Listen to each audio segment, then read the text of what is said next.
On this episode of Narcissist Apocalypse, we talk with an abuse survivor named Vivian. And Vivian was in an abusive relationship with a power-hungry narcissist. It's a story of empathy, victim playing, stalking, and the calm before the storm.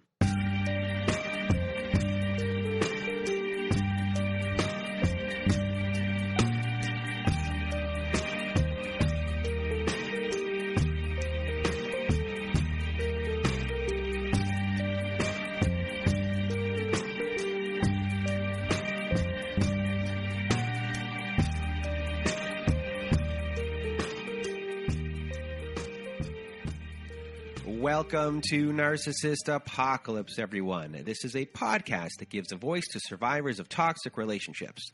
I am Brandon Chadwick, but my friends call me Chad, and thanks for tuning into this episode. So what is a narcissist, you may ask? Well, for the purposes of this podcast, we refer to a narcissist as anyone who has displayed a pattern of behavior that shows a limited capacity to appreciate others' perspectives. It is that simple. And now, before we get to our episode with Vivian, I first want to thank everyone in the Narcissist Apocalypse community for listening to the show and sharing your thoughts by email, Instagram, Twitter, and Facebook. Also, a reminder, if you have not left us a review on whatever podcast service you use, Spotify, Apple, Google, Stitcher, Castbox, etc., please leave us a 5-star written review, as it helps out the show a lot when it comes to rankings. Now, if you've not been to our redone website recently, please do go to narcissistapocalypse.com if you want to be a guest on our show. At the top of the page, it says guest form. Click on that button, you fill out the guest form, and away we go in that process. But another way to be part of our show is to also go to narcissistapocalypse.com. On the side of the page, there's a floating button that says send voicemail. That's for our Letters to My Narcissist compilation episode. If you want to read a letter to your narcissist, press that voicemail button. Records up to 5 minutes. I'm screwing up all the time here today. You press it twice. It records up to 10 minutes. 3 times, 15 minutes. If you don't want to read the letter yourself, and you want me or my old pal Melissa to read the email for you or the letter for you, send it to us at narcissistapocalypse@gmail.com and put in the subject line Letters to My Narcissist. Now, other things we have on our site at narcissistapocalypse.com, we are offering high-conflict parenting courses at narcissistapocalypse.com/courses. Yes, we have now partnered with an online parenting company called Online Parenting, and the courses we were offering were created by Bill Eddy. And if you've listened to our episode last year with a divorce lawyer named Helen, you'll know that Bill Eddy is an expert in dealing with these individuals in court, and now he's helped create many parenting courses to help you through divorce and to help support your children too. These courses are the most widely recognized courses by family courts across the country. So if you want to support the show and are looking for guidance, please do go to narcissistapocalypse.com/courses. And we also have another way to support the show, and that's by joining our Patreon. Yes, become a patron of our Patreon. What do we have on there? We have episodes that have never made it to air, follow-up episodes with former guests, and much more. But what is that much more, you ask? Well, let me tell you, that much more. We have virtual support groups now every Wednesday and Saturday. So if you want to join our little community on there, we all know each other pretty well, and it's a nice little family we have. A shout-out to all of those people. A big shout out. We had a good time on Saturday, and now, Wednesday we are going to do our arts and crafts night, and we're going to do poetry. We're going to do writing of all sorts. If you want to draw, you can draw. We're all going to get together. It's going to be a nice, relaxing time. And other things we have, if you're on a Facebook support forum and you don't feel it's private enough, we have our own little support forum now through our Patreon, which people are now using. And I want to thank all those people for joining in and sharing their stories and their support. So thank you to everyone in our Patreon community. And you can find us there at patreon.com/narcissistapocalypse. And last thing, before we start the show, this is a really interesting episode with Vivian. It's kind of like 3 parts in a way. We have the part of the relationship story. We have the aftermath of the relationship, which is has a lot to do with court. There was stalking involved. There's harassment of all kinds, and even after her relationship was over, it got scarier after it was over. So that was interesting. And then, her final part where she was just kind of talking about what she went through in the aftermath of everything. There's a lot of, she's very quotable. So big thanks to Vivian for being on the show. From the bottom of my heart, thank you. And now I'm going to get out of my way and your way. Everyone, here is my episode with Vivian. Welcome to Narcissist Apocalypse, everyone. With me today, I have Vivian. How are you? I'm good. Thanks so much for having me. Well, thank you for being here. I talked your ear off for a while. We chit-chatted about a lot of stuff, and now we're here. So I'm just going to get out of my way and your way. Vivian, thank you from the bottom of my heart for being here. The floor is now yours. Okay. Well, thank you so much. I really, really appreciate the opportunity to be here. I guess if we're going to start with my life before this nightmare kind of began, a little bit about me. I'm an only child. My mom has some codependent tendencies. My father has some pretty strong narcissistic tendencies. I don't know if I would say he's definitely a narcissist, but I would say that he has louder narcissistic traits for sure. There was very strong messaging throughout my childhood that I was not to express any negative emotions. That was not okay. My father had some health problems throughout my life. He was sick for many years, starting when I was a teenager. My mom was always very concerned that any negative emotion in the house would cause undue stress to my dad and worsen his health conditions. My dad, very resilient, persevered through all of his ailments, thankfully. He's still around. However, he also conveyed very strong messages about me not being allowed to be in a bad mood. That was very, very clear when I was growing up. Life revolved around my dad due to my mom's sort of codependency and his kind of wanting to be the center in that way. My mom and I catered to his thoughts, even when he wasn't expressing them. But whatever my mom's version of the thoughts she anticipated on his behalf, we catered to his feelings. She always was worried about explosiveness, but I never saw that when I was growing up. Maybe he expressed it to her, but not to me. But during times of conflict between them, there were lots of eggshells, lots of silence. There was definitely silent treatment. Then silence for a long time made me feel really uncomfortable. I was what you would describe as a good kid, definitely an overachiever, rule follower, truth seeker. And I was expected at a young age to handle conflict between other people in a nuanced way, dancing around other people's emotions, anything to keep mine in check and to value others' emotions, needs, thoughts more than my own. So keeping everybody happy was definitely the expectation. There was strong messaging around that. That was probably what led me to my passion for psychology at a young age. I always wanted to be a therapist, which is currently my profession. I always wanted to give others a voice and sort of the permission to feel and sit in their feelings because I never really had that. And I'm just good at being a repository for other people's feelings. I hold them relatively well. I was married really young.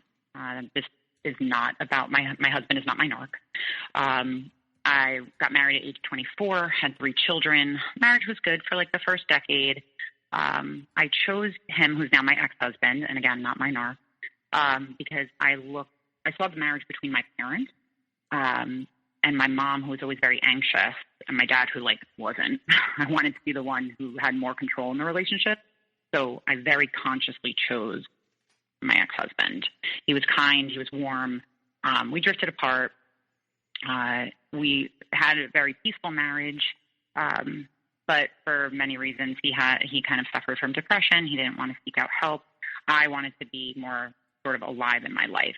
I wanted my spirit to be able to come out a little bit. He's a very passive person. He struggles with some decision making, which became important later on for why I chose my narc. Eventually I took charge of most of the decisions. in the relationship with my children.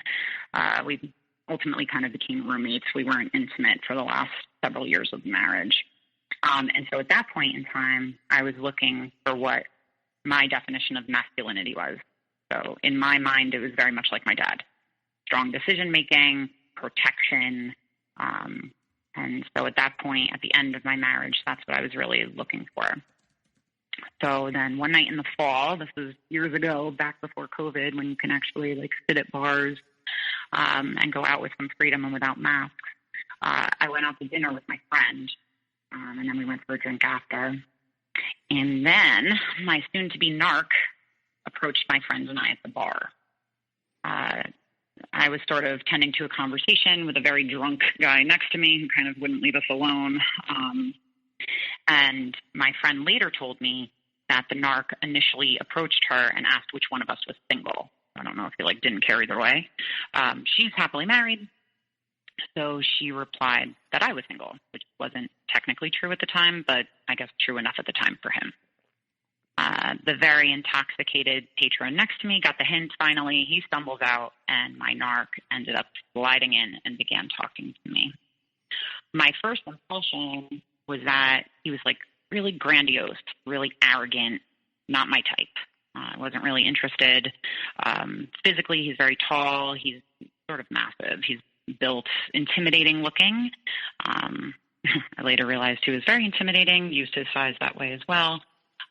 He was super starry-eyed, gregarious, outgoing, really confident. That was kind of how he came across. At the time, he said he was coming from a friend's birthday party. And just even that initial conversation, I almost felt forced to have it just by his mere presence. That's just the presence that he had. And his friends came, and he had a female friend approach us at the bar and sang his praises to me.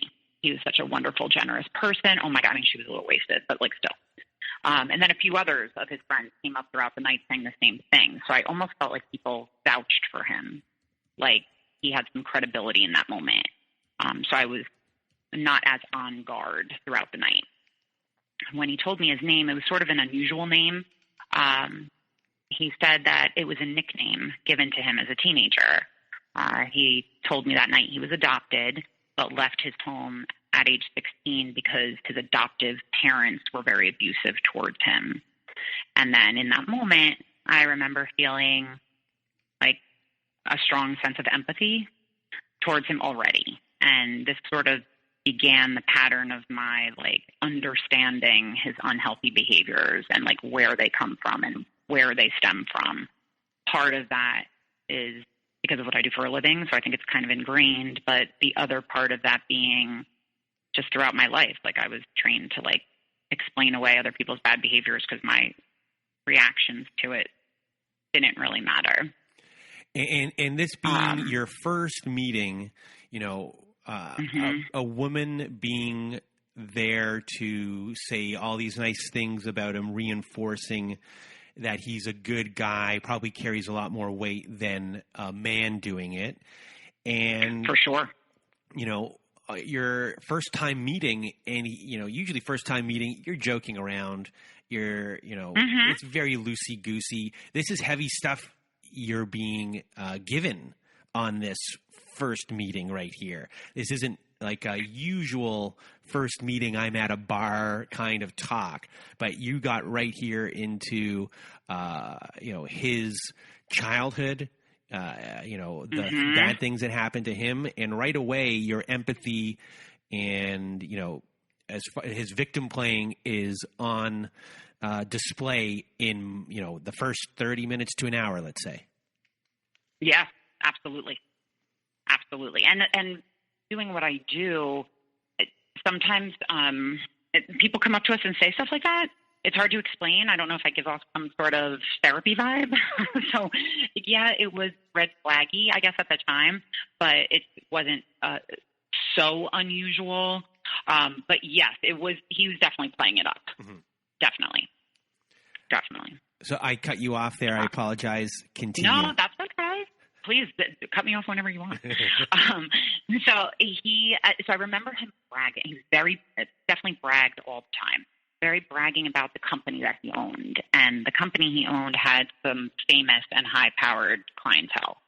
I definitely remember not being impressed by this, but I would imagine that works really well on a lot of people. At the time, his most high-profile client was Harvey Weinstein, which that should have said a lot right there. And this happens to be at the time when the Me Too movement had just begun.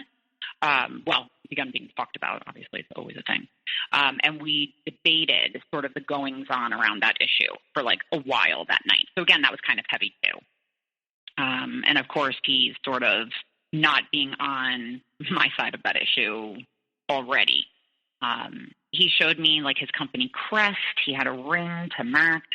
Again, I wasn't impressed by this, but I probably pretended to be, because that was certainly at the time more of my people-pleasing ways, and just to be polite. He had some tattoos. We discussed that as well because I have some. But the important thing about this was one of them was a Bible verse, but it was notated only by the chapter and line. It didn't have words on it. So we're talking. He asked for my number several times, and I was reluctant, and I kept saying no. I just wasn't into giving guys out my phone number. We would get back into conversation, and then he would ask again. So already he's starting with like what would turn into kind of incessant boundary violations. But I would give in to them because I felt uncomfortable saying no, just to people in general. At the end of the night, when my friend and I were leaving, he asked again. I finally gave in. I handed him my number, really in order to feel like we could just leave, because he kind of kept it up. So he texted me immediately with instructions that I should look up the Bible verse that matched his tattoo and report back the following day.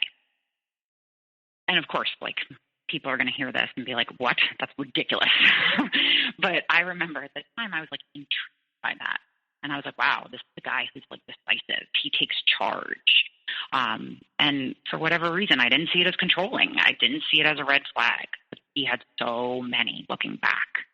But that's the thing, right? Is like, if people adhered to them, we wouldn't be having this podcast, I guess. I saw it as his taking initiative, like being creative and fun. But that kind of began the roller coaster that was my life, and then the addiction to the trauma bond that would basically kind of like engulf me. And I complied with the assignment of responding with the Bible verse tattoo. I looked it up. Probably the first time I opened the Bible since I was like a junior in high school. I can't even remember what the tattoo was now. I'm probably blocking it out. But from that moment forward, he inundated me with text messages, calls. He occupied my time morning until night. Total love bombing. He knew nothing of me. He knew nothing about me. But he would say things like, oh, I can tell already like how strong and independent you are. And basically weirdly, all kind of the expectations that were placed on me when I was growing up, he was instinctively like praising me for. And so everything moved really quickly from there. Our first date was a few days after we met. It was at a high-end restaurant. He's flashing money everywhere. It was clearly like his version of Cheers, except super upscale. Everybody knew him when we walked in. Everybody sang his praises, again, like the staff, and they were so happy to see him. All part of his facade, because as it turns out, I found out he gave everyone on the staff $100 for Christmas bonuses every year. But when I walked into the restaurant, he was sitting at the bar waiting, and I approached him and I asked, is this seat for me? Like I was being a little flirty. And I remember him looking at me with this like loving gaze. And at the time I thought it was charming and sweet. But then he later told me this was the moment he fell in love with me. He knew nothing about me. It wasn't me. It wasn't about me. I didn't know that then. And I wanted it to be about me. Pretty early on, we exchanged the I love yous, started and prompted by him. But I definitely was doing it too. He would constantly tell me how much he loved me, in person, in phone, in text, all day, all night. And on our first date, he got a call at the table from Harvey Weinstein's daughter, actually. And then he, regaled me with tales of his celebrity clients in this like hugely grandiose way. And everybody needed to know how important he was.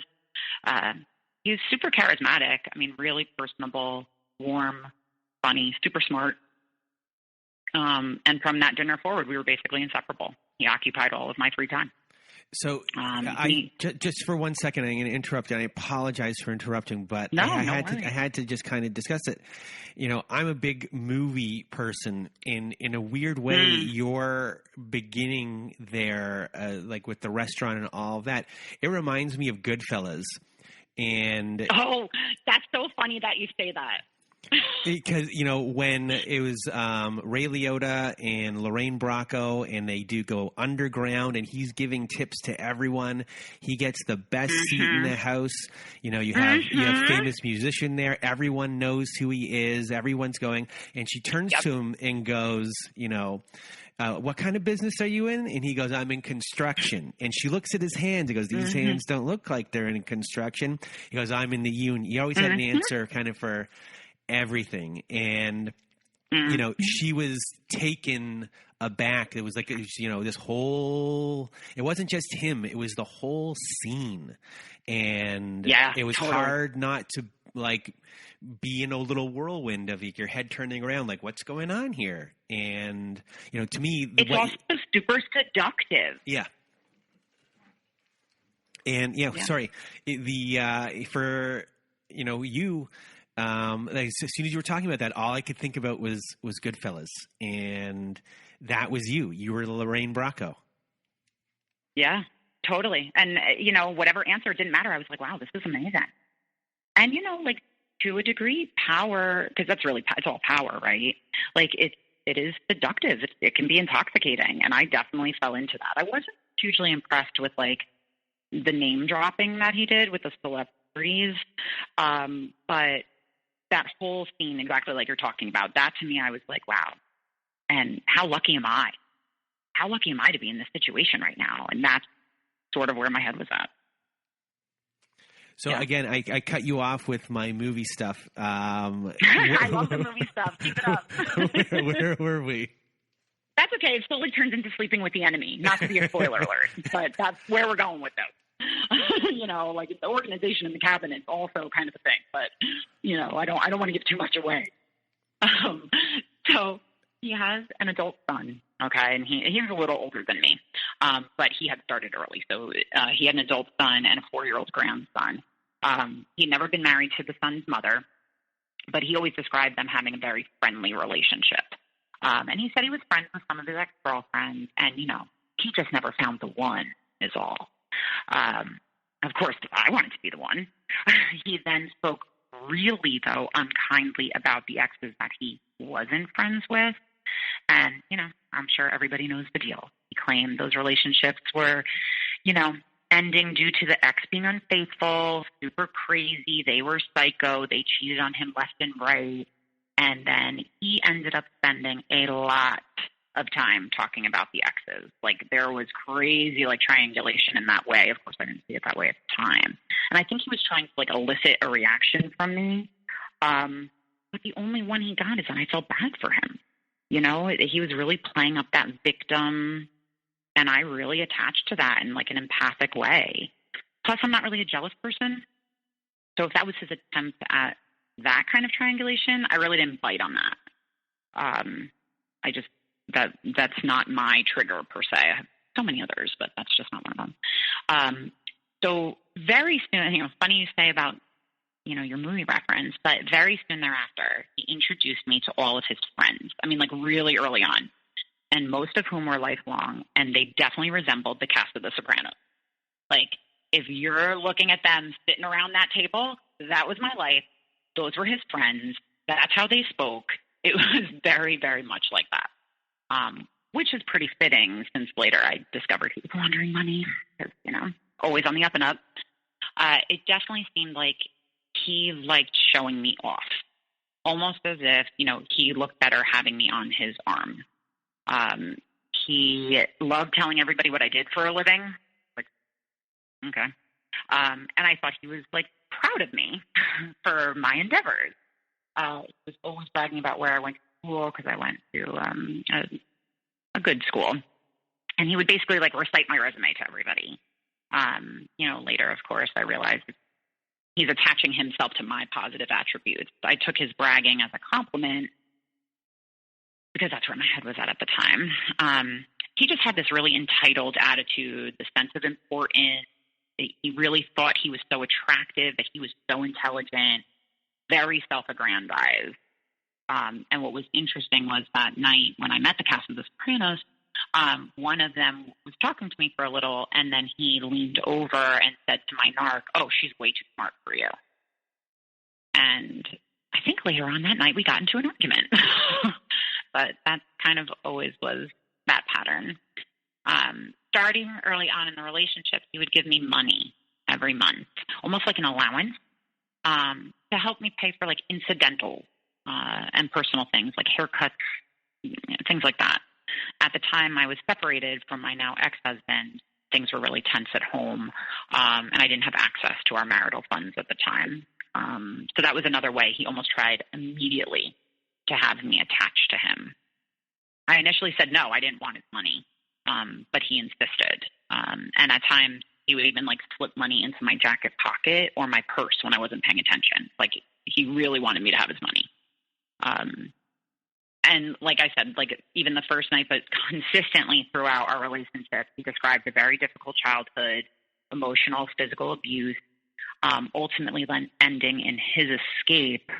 So he left his house at 16, and he would wander from one friend's house to another, staying like a few days here and there on their couches until he was 18. This is according to him, of course, whatever that's worth. And he was working in order to get his first apartment.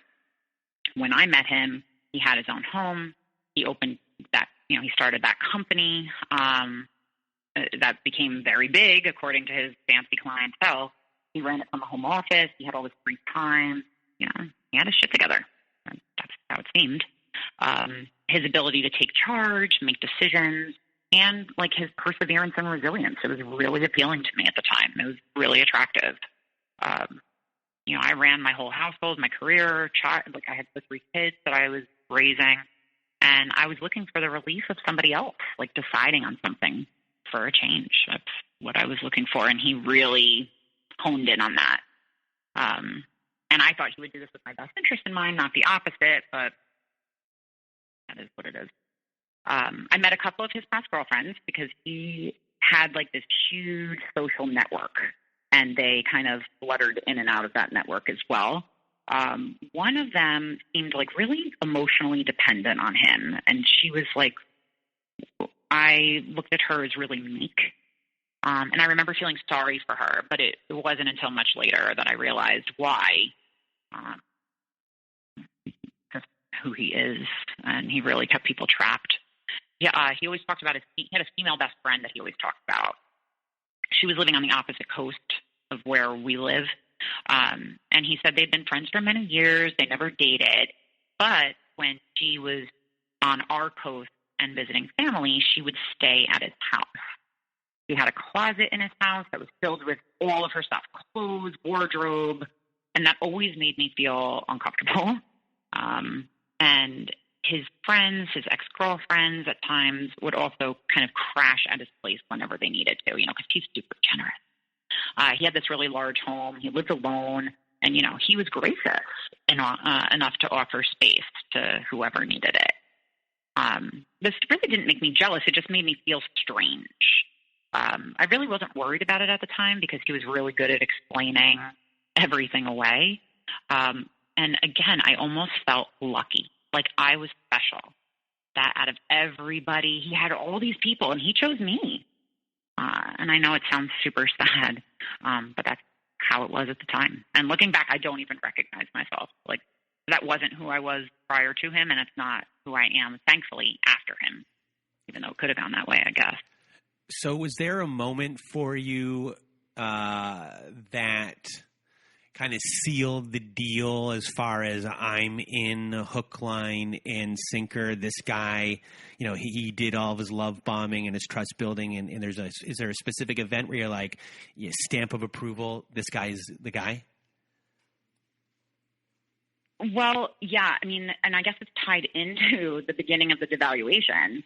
But yeah, he would talk a lot about taking care of me and my kids. That was very important to me. I was very scared leaving my marriage that, like, I have these young kids and, like, what are we going to do necessarily for money per se, because I have a job, thankfully, and a brain, but also, like just that family life of somebody who's, like, interested and interesting and invested, and these are all the great things we're going to do, and this is what our life is going to be, and, you know, it's just going to be this passionate, and I don't even mean, like, in a sexual way, but just, like, this passionate kind of alive in your life, and we're just going to have this great life together. And he would say that all the time, and I think that's what really hooked it. And when he started talking about my kids, he never met my kids, thank God. Thank God. One thing I kind of did right along the way. It was just all of my free time. Just all of it. I love you. I mean, I can't even tell you how many times a day he would say it, and how amazing I am, and, you know, how he would, you know, just appreciates me so much, and, like, I'd never had somebody I felt this way about, and you're the one. That's all. I've just been waiting for my soulmate is all. And thank God you walked into that bar that night. Thank God you said, "Is this seat for me?" And it was just a lot of that. So I was like, wow, I found this guy, like, this big dude. He's going to protect me. Not that I ever even needed protection. I don't even know necessarily where that came from. I think it's because, I mean, I shouldn't say I don't know. I have looked into it, and my dad is not, like, an affectionate person, and he could be sort of cold. I always knew he loved me, but he didn't, like, outwardly express it, and he feels, like, really uncomfortable just, like, with emotion in general. But there were always these times, like, if I had my high school boyfriend, he'd be like, "Oh, you know, if you come by, like, I know where you live," and he would, like, say stuff like that. And in those moments, I felt that was like him saying, "I love you" to me. So with my my ex-husband was not like that. He was very warm and affectionate and outgoing and saying it, but he wasn't a protective physically. He didn't have that presence about him. And then the narc came along, and he really had that in spades. And I think I really connected to that piece. Well, and I think, too, I probably inadvertently, through conversation that we had, gave him hints about all of this stuff, right? And they're really good at attaching to that, whereas other people wouldn't. Like, if you and I were having that conversation, it's not like down the line, you know, you would say to me, "Okay, well, now I'm going to protect you," because, you know, because we're just making conversation. But they're so skilled at just really finding your soft spot and really just kind of trying to heal them at first so that they can rip them apart later. And just, like you said, the trauma bond is just, like, ridiculous.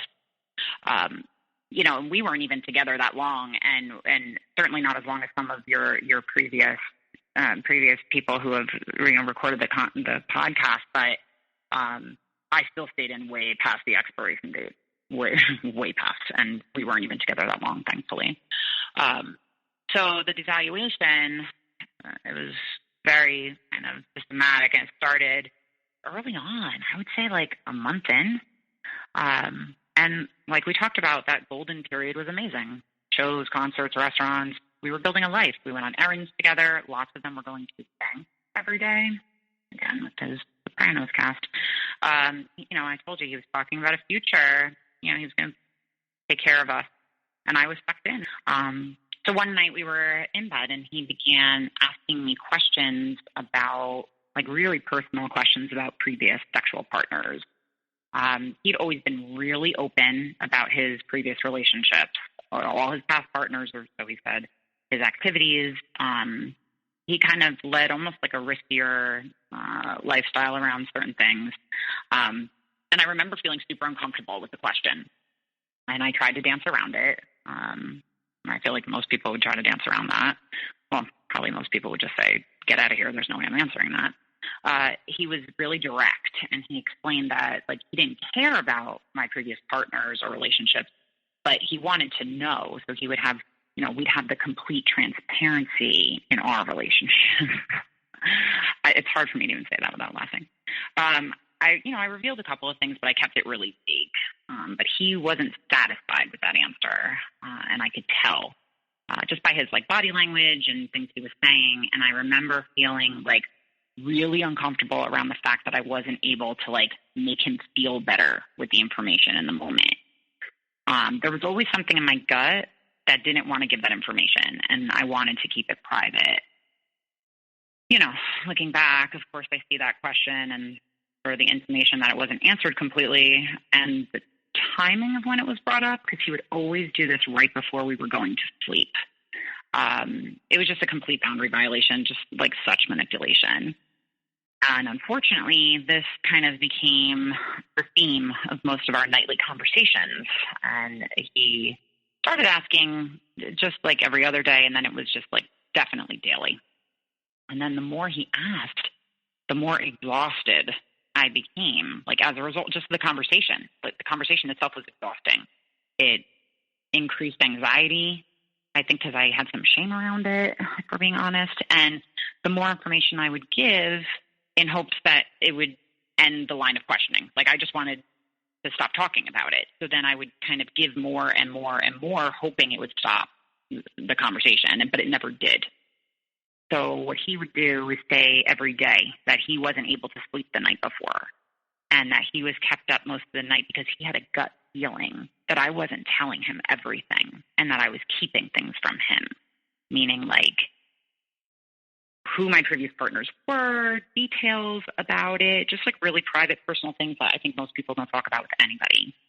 And he would say things like, "This is torturing me. Like, just tell me the truth. I can deal with anything if you're just honest. I can tell that you're holding things back. You're not including the details." And he would always tell me, like, the timeline you're giving me doesn't make sense. I know there's more. I know there's more. And this was just like the mantra every single day. And then he would go on my social media and he would go back like years and years in my profiles, in my friends' profiles. He'd question me about pictures that had been taken years before I met him. And he would say things to me like that he was taking on so much by dating me, that here he is, this single guy, he doesn't have to do this. I was on my way to get divorced, but hadn't been divorced yet. I had these 3 kids that were, he implied they were baggage, and that other men would never want that. And he would kind of just like say that all the time, to the point where I started to believe it. And he would say things like, you kind of threaten me, like, oh, if you ever cheated on me, I would do this to you, I would do that to you. And he kind of said that to me all the time. I had no desire to cheat on him. I gave him no reason to think I would cheat on him, but he was jealous in that way. And I'm really into music. So part of his evaluation he would like sporadically send me these like YouTube videos of certain songs, right? For instance, he sent me a text with the video, like the YouTube video of Honesty by Billy Joel. Like, I love Billy Joel. And in the text, he wrote, like, all I want from you is honesty, but I'm afraid you can't give it to me. And he would send, like, this is so psycho, but he would send, like, the videos of the song within the lyrics. So he, like, really thought this out. And, of course, I'm reassuring him. Like, what? Of course I would always be honest with you, and I'm begging, and it's kind of this, what I'm sure people would see as a pathetic display. And he could just be subtle, but he was really calculating. And now I can't even listen to that song. Like, there are a few. I'm working my way back, but not yet. So interspersed were, like, what I thought were wonderful and fun times, right? We're doing the dinners out. We're doing the drinks. We're meeting his friends. And we actually took a trip to meet his biological mother. He had met her a few times, and he took me to meet her. He had tracked her down years prior via like a private detective. And then right around this time, he wanted to introduce something new into our sex life. I declined at first. It wasn't something I was interested in. And at first, he said he respected my decision. Okay. Which we know is not going to be how that goes. But he persisted, and he always did. And he kept requesting, and eventually I just acquiesced. And even when he wanted to incorporate it, which wasn't all the time, it felt like it was about power. It was about control. It wasn't about even his enjoyment, and it certainly wasn't about mine. And I didn't like it, and I expressed resistance. But again, I felt like I should put my own needs aside and my wants aside, and just to make him happy. He had explained that he had a much more adventurous sexual lifestyle in the past, although he really didn't want to have sex all the time, but whatever. I later realized that, of course, this was an effort to control me and to push me to do something I hadn't before and that I didn't want to in order to make him feel more powerful. And he definitely liked to do that during vacations and special events. So I'm sure that could be a little ruined for me. But one of the worst nights of the devaluation, and this was like sort of my first attempt to get out, occurred a couple, 2 or 3 months in. We had gone out to dinner. We were sitting at a bar. This seems to be like what we do a lot. It was crowded, and we were talking, having a drink, and there was like a young couple standing next to us because it was just jam-packed. And the man kept like bumping into my chair just by virtue of there were so many people. It really wasn't that irritating. And I was unbothered by it, but my narc, was very bothered by it. He stood up really suddenly and he yelled for the man to stop bumping into my chair, but he was doing it in like a really threatening. It was just really. It just didn't fit. It was too harsh. And I was just like immediately alarmed by this because his posture was just super aggressive. And the man apologized immediately because he wasn't doing anything on purpose to bother us. But my narc, again, was just like super aggressive. And so I stood myself in between the guy and my narc, and I was pleading for him to sit down. And because that stuff gets me nervous. Like, okay, I want to know he can protect me, but like I don't want to actually be involved in that situation at all. And I said to him, if he were to start a fight, I was just going to like run out of the place. I wanted no part of it. So he sat down and calmed down really quickly, which was actually sort of equally alarming at the time. So we kept talking, but within a couple of minutes, he started randomly questioning me about this like casual relationship I had had years prior to even meeting him. But he was asking very specific questions, where we ate, what we did, and I was caught off guard because it was just bizarre. But I answered him, and he became very stern, but he kept his voice low. And he was just saying that, I guess, what I had told him had conflicted with whatever previous details I gave him when he asked the last time, which was probably the day before. It wasn't the case. I gave him all the same information, but his ability to gaslight was just monumentally incredible. That's the only way I can say it. So his biggest thing here, especially at the beginning of the devaluation process, and most likely through the whole entire process, his biggest devaluation is to go through your sexual history, find inconsistencies in your stories. Yes. Or make up inconsistencies in your stories, use that against you and gaslight you and just kind of have you in this little bit of a crazy making, kind of like what is going on here. And also at the same time, he's devaluing you in the sense of you being good enough as far as, you come with 3 kids, you have baggage, all these other things about yourself. And, you are a therapist. So are you at this point, because a lot of people who are dealing with this don't come from that background at all. And they think like someone who is a therapist would be able to kind of see through these things. But we've had many therapists come through the show. So for you, are you thinking about these things? Like, why am I putting up with this? Like, this is my profession or anything like that? Or is that not even in your mind? That's not even in my mind. I wish I could say, but at the time, his ability to really be so insidious with that manipulation, it was so much more like, well, there must be something wrong with me. I'm a therapist. It's more like this. I'm a therapist. I should be able to de-escalate the situation. I should be able to keep him calm. It was much more that and much less, I need to get out of this situation because I know better because I'm a therapist. It was more like I almost felt incompetent as a therapist that I couldn't maintain his mood stability. Does that make sense? Mm-hmm. Yeah. So it was really a lot more of that. And my gut a few times, and especially that night, I was like, oh, get the hell out of this. but it wasn't from a therapeutic standpoint. It was more just like probably what anybody would feel. And, you know, I ignored it.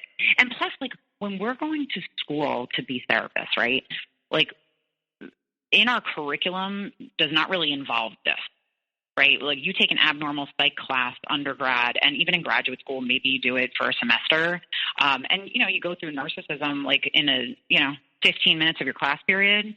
So until you've really been in it, you know, it's unfortunate because unless you're trained in it, unless you study it, or unless you've been in it, you can actually do a lot of damage to people, you know, trying to convince them to stay and work out a situation that could potentially really reactivate them over and over again.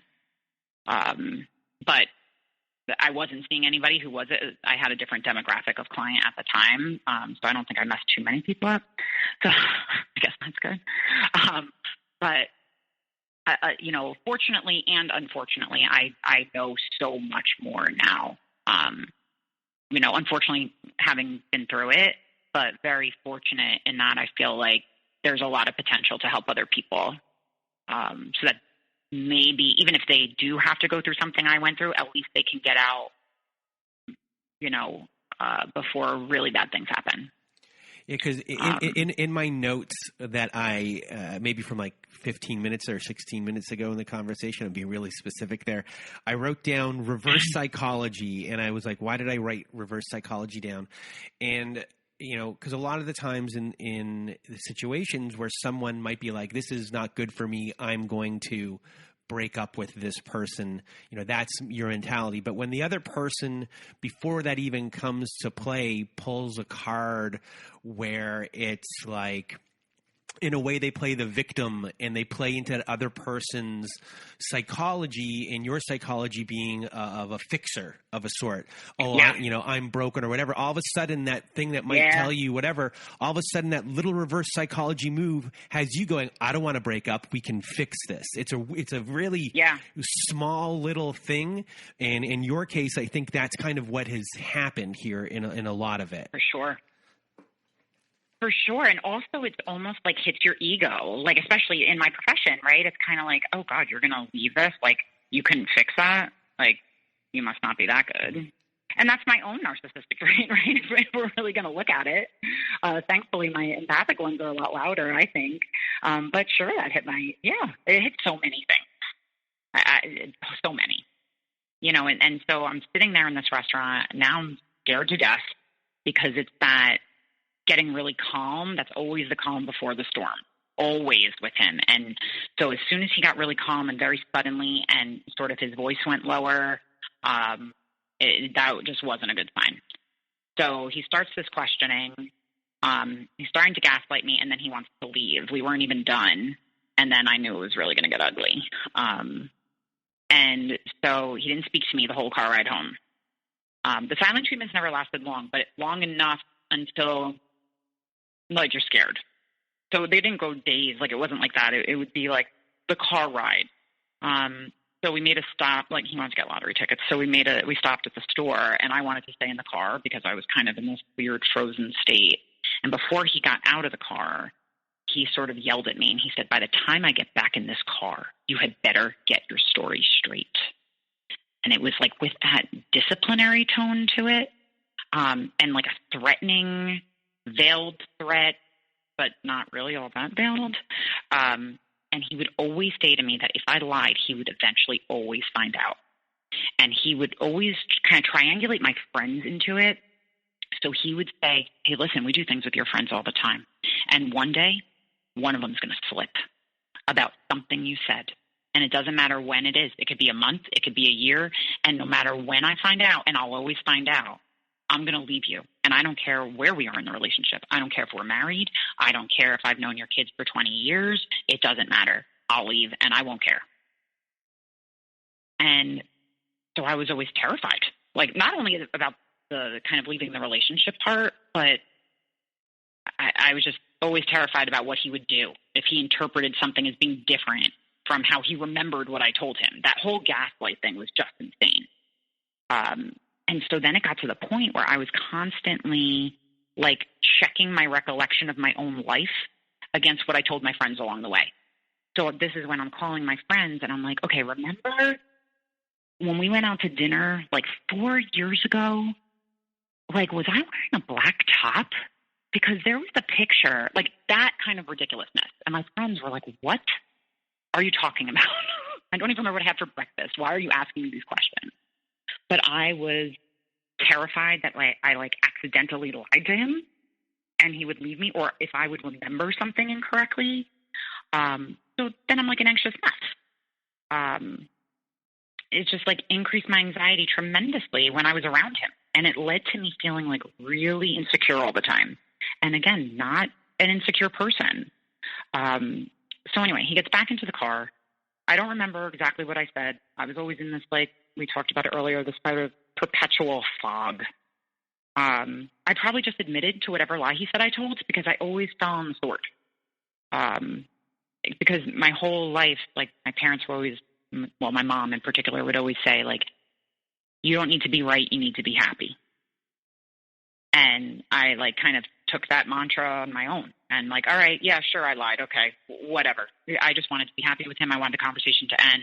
And I didn't care to defend myself. I didn't need to be right. I knew inside my head what was the fact. And if he wanted to believe something else, that's fine as long as we didn't fight about it. And so once I kind of, succumbed to whatever lie he said I told, at that point, I thought everything was kind of okay. And then we got home to his house. I was in the bathroom. I was like washing my face. He comes into the room and he just erupted, screaming, like constant eggshells, right? But now he's screaming, and he had never done that before. What a liar I am! All kinds of like expletives and names that he called me. That he can never believe anything I say. Just this horrific display. And I never had anybody talk to me like that, especially not a man. Like I had never had anybody treat me this way. But at this point, the trauma bond is like so strong. And I remember just hysterically crying. I'm also not a hugely emotional person, but you would never know that based on the description of the story. But I was crying. I was curled up into a ball on the floor in the bathroom. He was screaming then at me for crying. So he's standing over me. He's got like drool dripping from his mouth. His face is red. It's filled with rage. And I felt like it went on forever. Although, looking back, I'm sure it was just like a couple of minutes. And then suddenly, because he did things like, he could go either way very suddenly, he just pronounced that he was done wasting time on my fake tears. That's what he said. And he left the room. It was like a master bathroom, so the bedroom was right outside. So he just laid down calmly on the bed. I remember it was he turned on the Honeymooners, and he's laughing at Ralph Cramden's antics, and there I am laying a shell of my previous self on the bathroom floor. I eventually got back up. I kind of composed myself. I came out of the bathroom, and I was looking to like get my stuff and leave. He suddenly, again, sprung up from the bed, like in this kind of like one swift motion, and then he transformed back into the monster from the bathroom. He never actually tried to hurt me physically, but deep down I knew like that was definitely going to be a possibility. And again, I've never been in a situation that wouldn't have reminded me of a situation where I got hit by somebody. I never had that. It was just like an instinct in me. I was like, this is not good. I'm going to get hit. And so just kind of like from that instinct, I kind of stayed several feet away from him. I moved my body diagonally, like across. With every step he took, I kind of like counterbalanced it and moved a different way, and I definitely wouldn't turn my back. And then, of course, he used my fear to ridicule me in the moment and how ridiculous it was that I would think he would ever lay a hand on a woman. I, of course, didn't think it was that ridiculous. So I end up leaving, and then a day later, he's apologizing. I told him at the time, speaking of movies, I told him that I felt like I was living in a Lifetime movie. That's exactly how it felt. And I've heard other people describe it that way too, and I can definitely relate to that. He's apologizing. He would never want me to feel that way. He loves me, all that stuff. That was not true. But that was really the first time I tried to unsuccessfully listen to my gut and my friends and my family and leave the relationship. But, the Hoover, he came back begging for forgiveness, professing his love. He just wants to be there for me and the kids, again, having never met them. And I always relented and made excuses. I justified the behavior, and that was the pattern. So then after that, it was shortly thereafter, he began calling me by my middle name when he was happy with me. And then he called me by my first name when he was unhappy with me. So this, of course, was like so interwoven in that whole devaluation. So when he was unhappy, he's accusing me of lying, or that I'm withholding the truth, or I wasn't allowing him to sleep because he felt I wasn't telling him every intimate moment of my 4 decades on this planet. When he was threatening he would leave the relationship, all of those times he called me by my first name in a very like parental, just with that tone. And this became another warning sign to me, right? When things were starting to get rocky, he would just start calling me by my first name. And it was just fucking weird. Like everything in our relationship was just weird. And then it got to the point where I hated my name because there was always such toxicity that became associated with it. But like the insidiousness of it was, if you think about it, everyone around you calls you by your name. So then when I heard other people call me my name, it like reactivated that feeling in me. And then, years later, and looking back on it, I feel like he probably did that in like this weird projective way because he went by a nickname to escape his actual birth name, which was associated with his trauma in his background, the abuse that he experienced. And then the other thing is that he treated his dog horribly. And I've listened to other people on the podcast also say this about their narcs who had animals, that they would, treat them pretty badly. And my narc, he had a large dog and he hit him a lot, which of course made me feel very uncomfortable. And one time we were laying on the couch, which is his favorite thing to do. And the dog was kind of annoying. So he kept looking for attention. And so I asked the dog to go lay down. And then here comes my narc, immediately sits up straight, like that, again, that one swift, sudden movement. And then we were laying side by side, so it kind of made me move. But he said absolutely nothing. The dog runs over to the other side of the room because I'm sure he was startled by that sudden movement and that palpable shift in the energy. The narc just sits up. He stares at the dog straight in the eyes, just straight in the eyes. And it was that black color change in the eyes that people speak to, in that psychopathic kind of way. And he just stared at him for a good 30 seconds in silence. His eyes just black. And the dog turned around, walked away, and just laid down silently. It was one of the scariest moments. It sounds weird, but it was just one of the scariest moments I've ever seen. And every ounce of my being told me to run. And if I didn't know before, I knew for sure then. And, I guess I've learned the hard way that when you have to go. That's just it. And then there were other times I tried to leave the relationship. It didn't happen. We had a trip coming up. I felt guilty for not going on. It was already planned and paid for. We went, it was to another part of the country, and I believe that he drugged me because I don't remember most of it. I don't have proof of it, but I do believe it happened. I remember the hotel we stayed at, and I remember one dinner, but I literally have no recollection of the rest of the trip. So I guess we get to the beginning of the end, right? After we got back from the trip, he told me that female best friend who lives across the country was returning and visiting and was going to be staying with him. Then, he didn't return a call or two from me, which was uncharacteristic. Another time he yelled at me, which unfortunately was not so uncharacteristic. More gaslighting. Then he told me things that he really didn't about plans he had with her, some circular conversations, and then, he canceled plans with me. And I felt at that point now he's distancing himself from the relationship. And really at that point, his only appeal, for lack of a better word, aside from the rampant trauma bond that had developed, was the fact that he wanted to see me all the time, and he did see me all the time. So at that point, when he kind of withdrew that, for whatever reason, that was my moment. And I saw that as my opportunity to finally be free. And I was just tired. I was tired of the eggshells, tired of feeling rejected, tired of always being wrong, tired of wondering if all the vulnerable information I gave him was going to be enough. I was tired of being scared, tired of warning my friends about what they should or shouldn't say around him, which I did a lot. Tired of wondering what was going on with his bevy of beauties that surrounded him. tired of explaining his bad behavior to my friends and family, and just fucking tired of explaining his bad behavior away in general, I guess to myself. So I decided one day to go to his house. I had stuff at his house, a lot of stuff, that I wanted to retrieve. They were mine. And I knew his schedule. He was really predictable about like where he would be when. He was very rigid, fixed in his behaviors and his personality in general. I had complete access to the house. He kept it unlocked, but I had the key. I had all the codes to get into everything. And I arrived right after the time he usually leaves to go work out.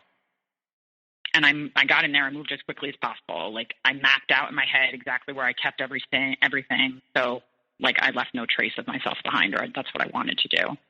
I went through the whole house. I got my stuff. I cried while saying goodbye to his dog because he was annoying, but, like, I loved him. And then I hear the door chime go off. So my narc had come home while I was doing this. Oh, that was very scary. And so he was claiming that he forgot the lock to his gym locker, which was weird. So we get into this argument. He actually wasn't as horrific as he had been in previous arguments. But what I discovered later is the worst thing you could do to a narcissist is tell him that he is one. And I felt like I was finally fighting back, like I was telling him exactly what I thought of him. And he remained very calm. Again, we know, not a good sign. And he said that I was welcome to take my things, get out, and I did. And I was free, or like I thought I was free. So that night, it was a very stressful day. So that night I had made a plan to meet up with a friend of mine for drinks that happened to be at a bar close to his home. We actually lived kind of close to each other at the time, so it was kind of equally distant. She had dinner plans somewhere else, so we were just meeting for a drink. But I got to the bar early. I sat alone in the corner. I was like facing the window, and I had a book with me. I was hungry, so I ordered myself a bar pie and a glass of wine while I waited. Not atypical for me to go places by myself. I'm an only child, so I go to places by myself all the time. So all of a sudden, I hear a large crunch over my right shoulder. I turned around, and there he stood, like exactly as he was, like standing over me, like in the bathroom that night. He had actually taken a slice of my pizza from over my shoulder and took a bite of it. And when I had turned, he then threw it down on the bar. And the only thing he said to me was, "I didn't know you would be here."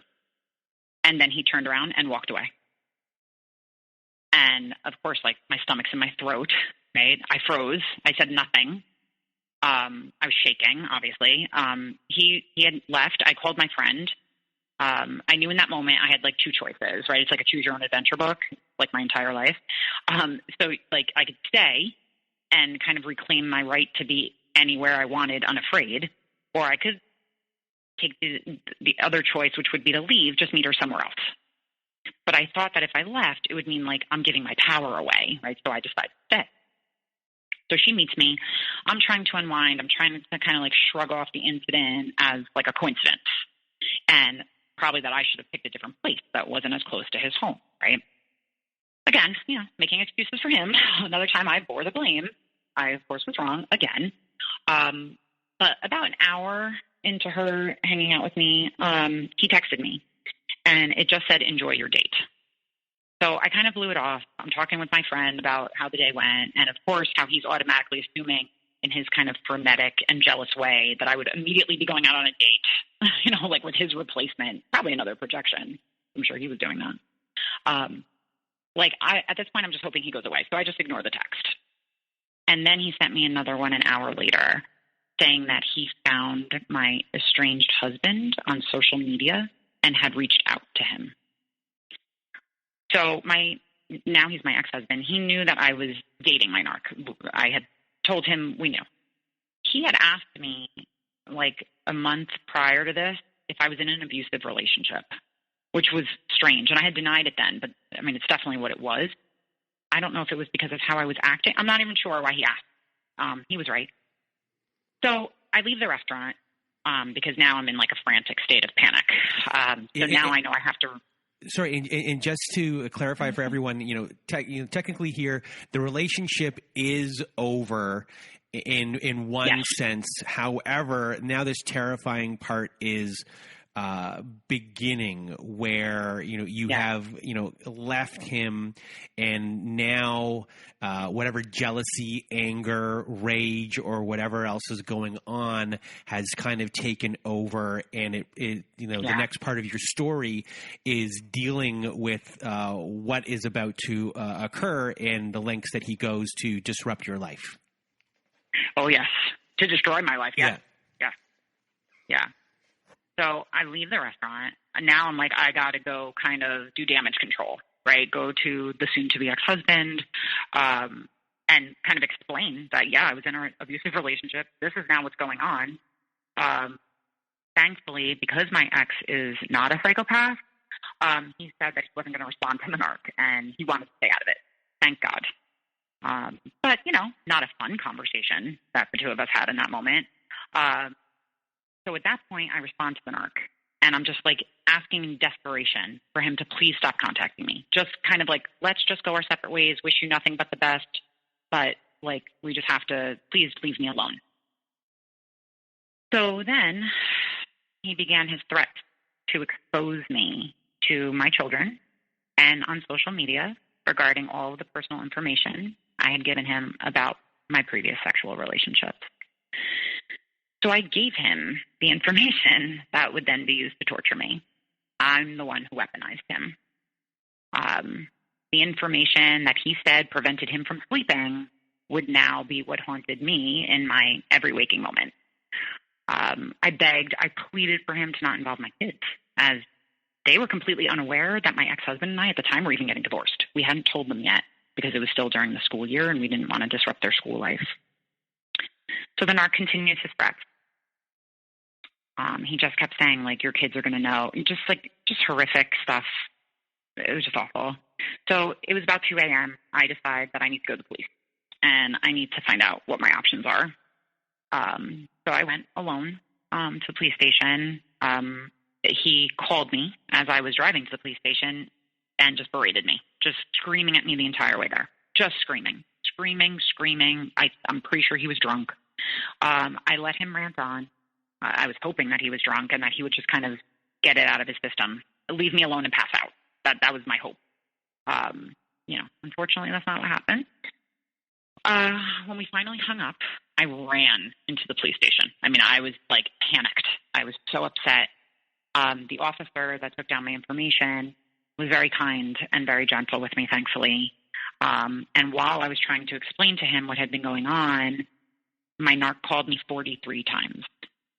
And he was texting me continuously. I was panicked. Like, I've just never been around this amount of complete psychopathy. Like, it was insane. The officer at that point advised me that I should not answer any call or text, and I didn't. But at one point, I was just so hysterical that the officer took my phone from me, and he put it across the room. And he, of course, told me I had the option to file a restraining order, but and I'm sure this is true of a lot of people out there, I would say women, but I'm sure it's men also, I was terrified to do it. I just thought he was going to retaliate. I was convinced he would retaliate. And at that time, because he was calling me so many times and the texts were demanding to know where I was suspecting that he had somebody following me. He had never really asked me before where I was, which is kind of surprising given his propensity towards jealousy, but he really never did. I figured out later that this was because I was always where I said I was going to be. This police station incident, I hadn't told him I was going. And I rationalized it, okay, like maybe I'm being paranoid because I was scared and going through this traumatic event. Like, okay, this is just me being paranoid. So at the time, I just completed an internal report that was just for our town police, just documenting the harassment, but not taking steps to do anything about it. It's just basically for them internally in case you get to 3, then you can file an automatic restraining order. So it was just a very initial part of the process. And then the officer let me know statistically that most women reporting domestic violence incidents, they go back to their abusers. And then it like hit me in that moment. Like, I was a victim of domestic violence? Like, what? this hadn't been my life. Like, this couldn't be my life. And then I was like, did I allow it to be my life? And like, I'm often described by my friends as one of the strongest people they know. And in that moment, I couldn't recognize that person in the mirror if he paid me. So I stayed at the police station for about 2 hours. He finally stopped texting about 4 in the morning. And I hoped it was because he sobered up, maybe saw that he was completely irrational and crazy, and would just sort of stop. So at this point, I go home. I got about 30 minutes of sleep. I think just from pure exhaustion. I was just so stressed. But then my phone started going off around 5 in the morning. And it was him, again, demanding to know where I was the night before. And so it just started up all over again.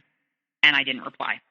I had to go to work at 9 a.m. that day. It was like a side job. I was like a fitness instructor on like the weekends.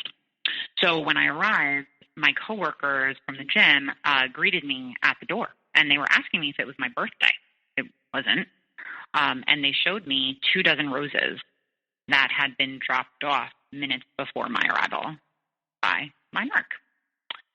And there was a card, and it was handwritten by him, apologizing. He didn't know why he acted that way. Just kind of like the start of the initial Grand Hoover. And I just felt like I was going to be sick. Like, I felt like he was following me. And then later that morning, I had gone to my parents and just completely broke down, just with fear. My dad was like going crazy. My mom and I went back to the police station to meet with a domestic violence counselor. Thank God for domestic violence counselors that work at police stations. So if anyone's listening to this and they're debating whether or not to go to one, go to one. She advised that I should have my car searched for a tracking device, which of course was a very scary option for us. He continued to text and call this whole time, and I wasn't responding. I was ignoring him, which I'm sure was driving him even crazier than he was. Then he sent another text that gave me even more of an indication that I was being followed. So my parents and I searched my car, and I found it. It was a tracking device. It was under the dashboard. It was tucked away underneath, like near the emergency brake, and it had indicator lights, but they were blackened out with like a Sharpie. And so the domestic violence counselor actually advised us that if we found anything, to not touch it, to take it to a local mechanic, which we did, who confirmed that it was in fact a tracking device. I was terrified. Obviously, I feel like that's kind of the general theme of this. But now it all made sense, right? His forgetting his gym lock for his gym locker and interrupting my getting my things, right? His arrival at the restaurant, which obviously was not a coincidence. His reaction to my arrival at the police station, because if he's tracking me, he knows I'm at a police station. And I feel like he could have been doing it throughout the entirety of our relationship. We called the police, and detectives and CSI came. And I just remember thinking, like, how is this my life? Like, men in uniforms, gloves, taking pictures, collecting evidence, dusting for prints. Like, I'm in a TV show. And officers urged again, like the detective, that I file a restraining order again. I was too scared, and I was sure there would be retaliation. And then I decided to file another internal harassment complaint. The officer on duty that day was not as kind and gentle, and he was almost like laughing at me in disbelief around the fact that I was a therapist and unable to see the lunatic that I was involved with. And that day I definitely felt shame. Like, I definitely, to defend myself, I felt, and it was just victim shaming. Like, it just was. And I'm sure he didn't mean to, and I'm sure that wasn't his intention, but, you're re-traumatized in that moment.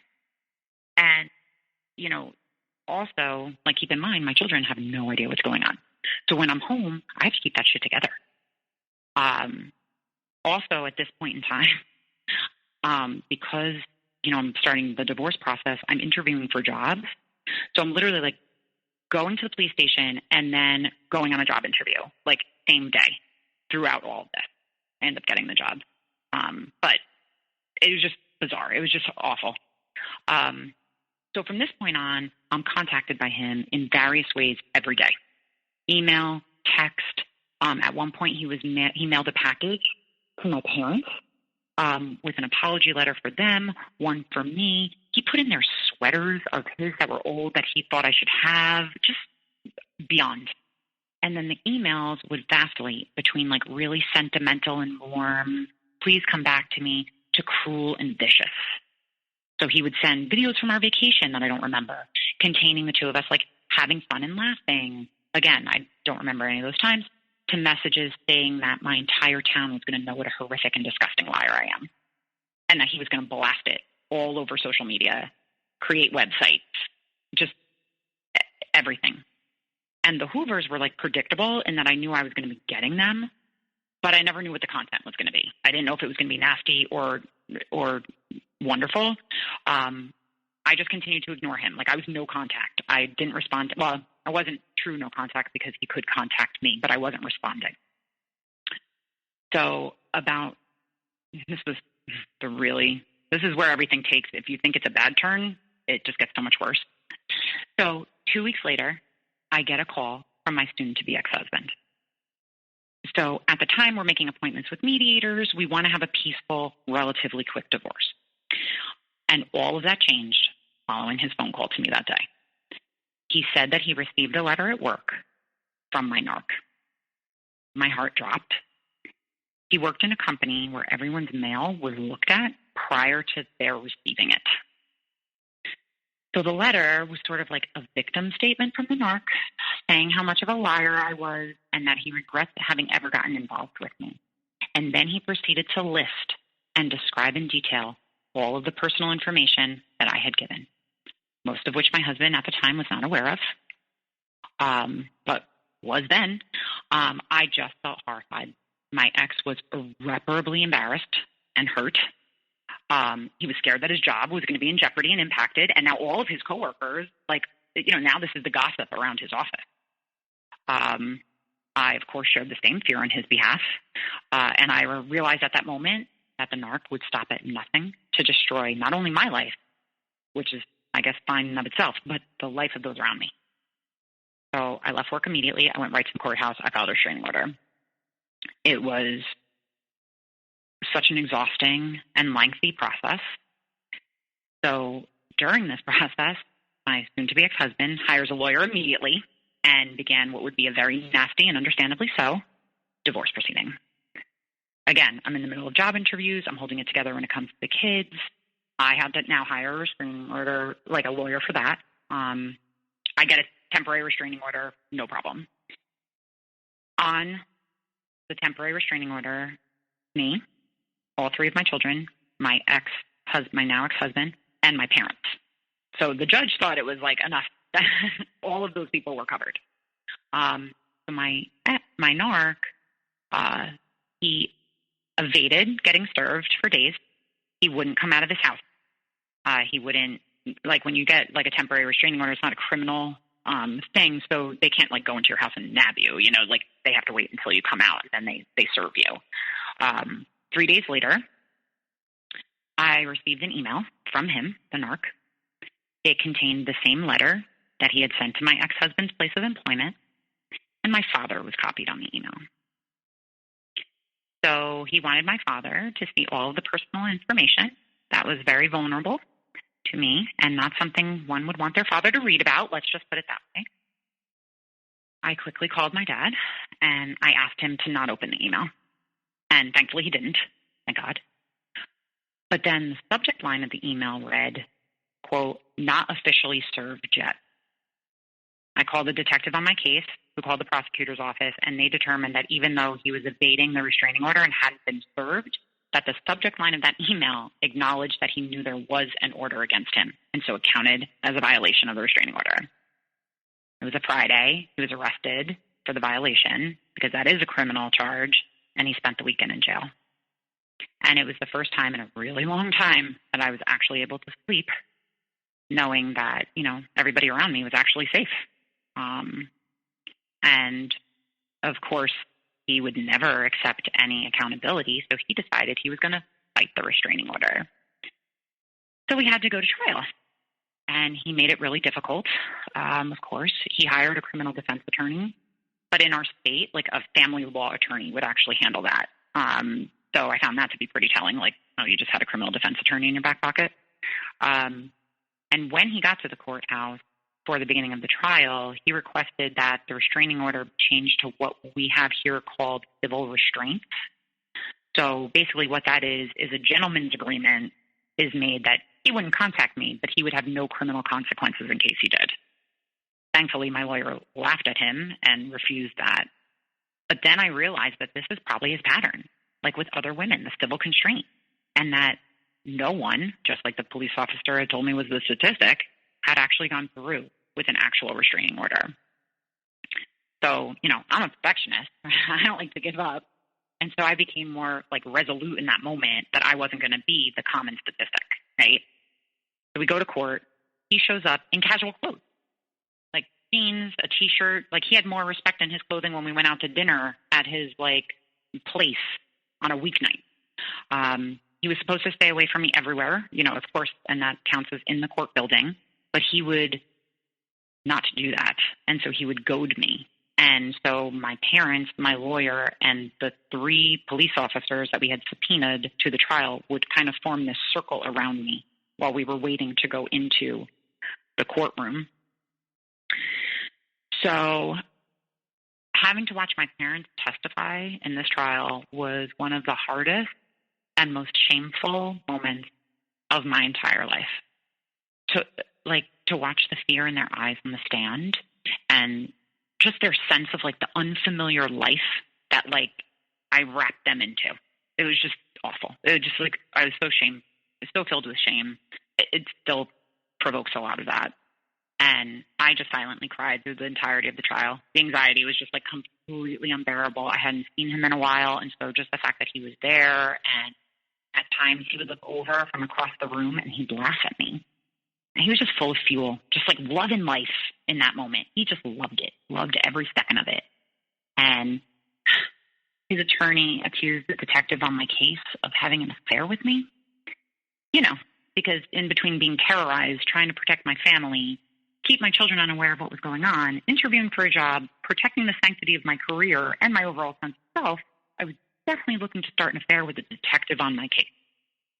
This was just a shining example of his power on other people around him. He could just gaslight everybody, and it's just a smear campaign, and I'm sure that's what he did to everybody else. My father was testifying on the stand. In the middle of his testimony, my narc stood up during the proceeding, and he announced in this booming voice, he said, "I have a few questions of my own for this witness." Like we were in an episode of Law & Order. Which, by the way, was his favorite show, and he watched it incessantly, but still. So my eyes met the judge's in horror. My heart stopped. Thankfully, the judge scolded him, told him to take a seat. Then I had to testify. And when I did, luckily, a sense of complete calm took over me. I showed no emotion. I'm a good student, so my lawyer told me not to. I was clear and concise in my answers, thankfully, and I was cross-examined for 90 minutes the following day. When it was time for the defense, his side, to present their case, his lawyer stated that my narc had said that he was a client of mine and that I had abused and mistreated him as a therapist. And then in that moment, I'm like, oh my God, he's going to destroy my career too. My entire life, everything.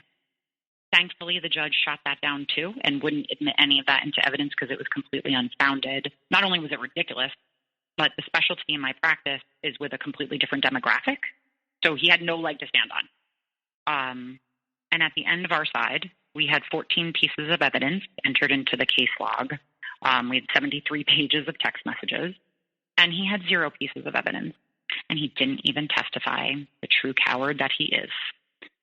2 weeks later, the judge read his verdict. His ruling took approximately an hour to read through, followed by a litany of instructions that the narc had to follow going forward.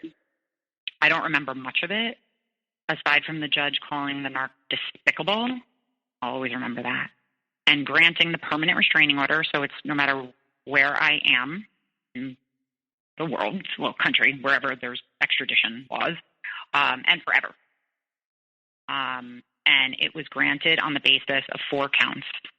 It was stalking, harassment, cyber harassment, and criminal coercion. And the judge said that in all of his years on the bench, and he was probably like in early 70s, he had never witnessed a more psychologically abusive case in such a short amount of time. And in that moment, I never felt so validated, vindicated, and relieved in all of my life. And then the narc later signed a deal with the prosecutor admitting to violating the restraining order, that email, that's a criminal charge. And under that ruling, if he violates the order again, he'll have a minimum mandatory sentence in our state of 30 days in jail. But the judge made it very clear that he would get way more than that if he were to ever do anything. So that was about 3 years ago. Since that night in the police station, I've remained in no contact. I never responded to him. He's blocked in every way from contacting me. I also now live at a different address. And to my knowledge, he's made no effort to contact me. Luckily, we didn't really have mutual friends. And for a few months afterwards, I experienced some PTSD symptoms, like nightmares, hypervigilance, flashbacks, paranoia. And luckily, most of those have subsided. Although I will say that this week, ironically, I went to a restaurant with my friend that I haven't been to since that time, which, like I said, was 3 years ago. And it's in his neighborhood, and I hadn't thought that it would impact me. And when I drove there and got into the parking lot, I had a mini panic attack. I needed to talk through it for 30 seconds, and I definitely did. Yeah, that was no bueno. Yeah, I was going to ask you, are there certain parts of the town or city that you're in that you don't go to, that you just kind of stay away from? That I was going to say, do you get panicky or anxiety if you even go near them or brush near them in those ways? And obviously, it does happen. And when it comes to your recovery now that you're out of everything, and it's years down the road, you had these things that he exploited and then created insecurities that never existed before. Or were those things easily, did they come back to you? How were you able to kind of figure out what was going on? And how different you were from the beginning. So, PTSD, those things, I guess, lessen over time. But as far as other things that were going on, what were the biggest things that you had to be like, oh my God, this isn't me. How do I fix this? Yeah. I mean, I think one of the big things, honestly, was learning that how, not to project my things onto other people, to see people as who they are and not who I would be if I were them, if that makes sense. Mm-hmm. So meaning I would never lie in that situation. So that person must not be lying to me in this situation. I would never follow somebody and stalk them and do that. I would never try to destroy someone's life. So he's not really going to do that. That's been a huge lesson for me, is just facing, when someone tells you who they are, believe them the first time, right? My Aunt Angela said that. I definitely didn't, but I use it every day in my life. And in the aftermath, I'm sure so many people do, I just started really researching it, researching Narcissist, so that I'm in a more awakened state, not just about myself, but about other people, we were just talking about. And I remember sitting in the police station and the officer being like, how did you not see this? You're a therapist. How did you not see this in your profession? And those questions really haunt me, but I learned later through hours and hours of reading and listening to podcasts like this one, thankfully, is that it can happen to anyone, right? Anyone can fall prey to the love bombing, to the mirroring, gaslighting, projection, blame shifting. I mean, pick them: future faking, exploitation, denial, revision of history, trauma bonding. It's just the overall manipulative abuse. And the narcissist is a predator. And somewhere along the way, I was listening to this podcast, and they were interviewing a woman who said this thing in passing, and it just really like stuck with me. She said, like, just like in the animal kingdom, right? There's predators and there's prey. And there's no shame in either one. You just have to know which one you are and which one the person across from you is.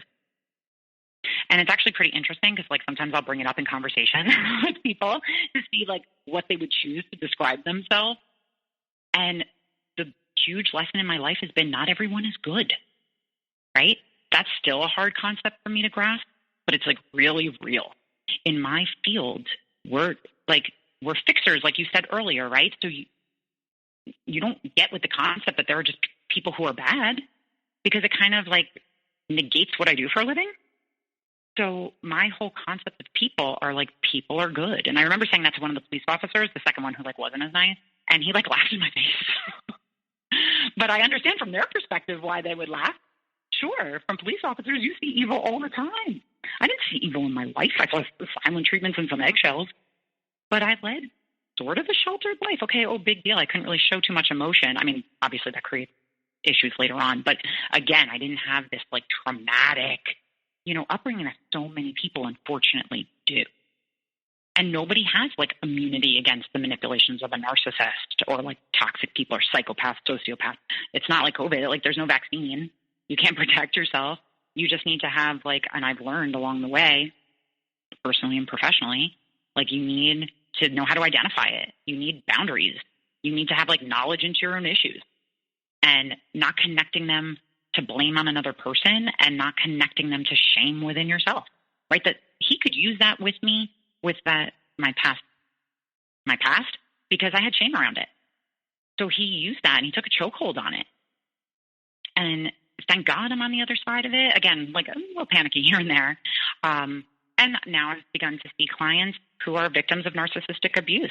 And like we were talking about earlier, that's what led me to your page to begin with, because I wasn't planning on telling my story. I was looking to be a part of your therapeutic network. And, I just look at it, and I was trained early on to kind of cater to the thoughts and feelings of other people, right? That my needs could kind of like intermittently be put on pause, if that makes sense. I'm really familiar with that. It doesn't mean that it's right. It just means that's what I'm familiar with. And while that quality was sort of born out of this faulty message I received when I was younger, I'm responsible for writing my own narrative. I'm responsible for defining my own story. And it's okay that I'm prey. I mean, I'm definitely prey. Like, I'm not a predator. But that's okay. Why? Because I have, like, empathy and the capacity for love and the ambition, like, towards change and positive growth. And I take accountability, like, when there needs to be repair. So prey doesn't have to mean victim. And it took me this to learn that. And I don't hate him. I don't hate my narc. Like, I never did. I have now and always have had self-pity for him. He lives as a predator. He's a parasite, right? He lives with the desperation to like overtake somebody for their residual benefits, their character trait. He's hunting all the time. He's got hypervigilant and he's always laying in wait. Like he's just lying there in wait. And there's no truth in his world. There's no depth of his thought. There's no authenticity. There's certainly no real intimacy. There's no self-awareness, and there is absolutely no integrity. So at the end of the day, like he's a victim of his own sad life, and he just steals lifeblood from other people. He has no capacity to provide it for himself. So like I look at it, and what helped me get through it is that like I just refuse to be an emotional carcass. Like I'm just not going to. I'm not going to be broken by this like human vulture. Like that's not the end of my story. And that's why I wanted to do this and just like hope that if somebody's listening to this somewhere, like I was at one point also somewhere, that if this just helps you make a phone call to a friend and tell them what's going on, or if it makes you go to a domestic violence counselor, or if it makes you call a lawyer, or if it just says, wait, maybe something's not right. And first of all, if you're on this podcast, you know something's not right. If you're even like checking this out, listen to your gut, get the fuck out. You got to get out and you got to stay out. That's what H.G. Tudor says. He's really good. But, and that's the end of my story. Well, well, first of all, thank you for being here and sharing your story. You've been highly quotable. One of my favorite quotes, it's just a simple quote of yours is, when you know, you have to go.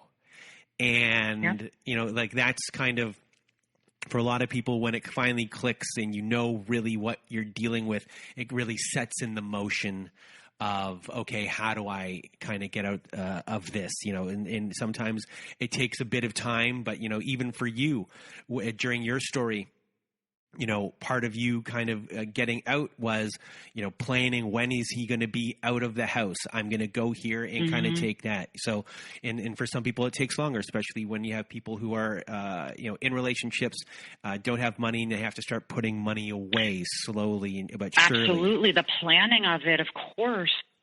So, thank you for being here. You were fantastic today. And, your story was not just, the story of your relationship and then the aftermath of what you had to go through, but everything after of how you've expressed yourself has been fantastic and is going to be, it's going to help a lot of people. So from the bottom of my heart, thank you so much for being here with me today. Thank you so much. I really, really appreciate it. And thank you for all the work that you do and for creating this, because it has helped so many people, I'm sure, but definitely personally me. Well, you're welcome. And for everyone else who is listening, from Vivian and I hope you have a good night.